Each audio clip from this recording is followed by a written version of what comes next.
Cunha, Rogers, Eze, Smith Rowe, Gibbs-White, Kudus, Damsgaard, Semenyo, Dibbling and Ndai.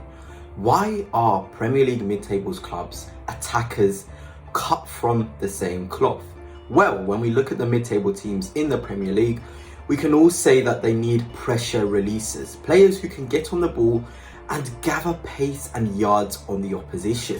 Most of the time, these teams that contain these sort of players have to soak up player for large periods of games. For example, Everton, they sit in a low block, so they need somebody like Ndai to drive them up the pitch. Somebody who can, sort of deflect any sort of contact on them, have powerful strides in the way they run with the ball, and it's all just to save the team some respite and draw fouls. This is similar at Bournemouth with Semenyo, who operates from a wider position, but his ability to drive with the ball and sort of bundle over defenders is priceless to Bournemouth. Although they are high flying in the Premier League, ordinarily Bournemouth would be around the mid-table zones. So we can say that this sort of midfielder, attacker, whatever you want to call it, is crucial to the success of mid-table teams.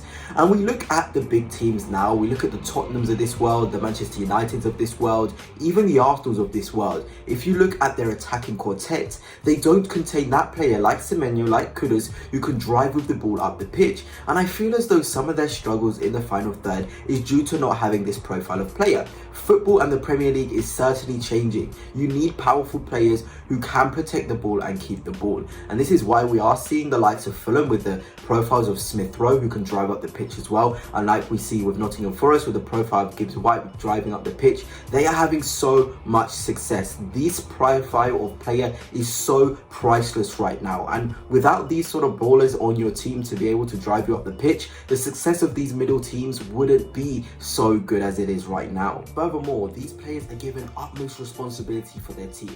They are the player who can have the most touches, can have the most mistakes, because when they do get it right, when they drive up the pitch, the reward is priceless. We also eliminated Ndai's goal against Tottenham Hotspur.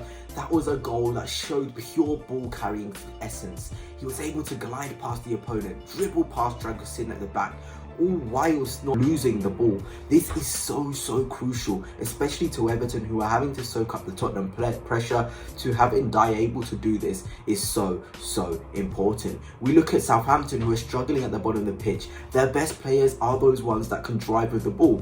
Silamana is another. We saw how he destroyed Manchester United. His ability to pick up the ball from deep and drive without having to break stride was so good. He was able to create so many opportunities. Tyler Dibbling, a younger profile, somebody who as well glides past contact, doesn't get bullied on the ball, and is able to generate power in his shots, which is another key thing to these players. They all have the power and the energy to then generate a shot at the end of their runs. Same with Kudus. We all saw that brilliant solo goal in the Europa League. An example of a player picking up the ball from deep, driving with the ball, but still having the composure and the quality to finish off his opportunity.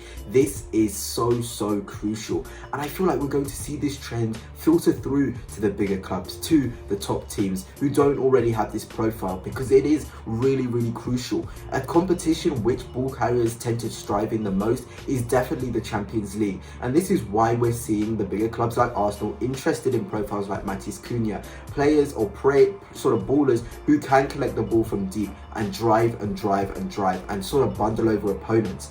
Brentford are another team. They've got two players with the ability to drive from deep without failing their strides in Mbeumo and Damsgaard, who has some brilliant tight control.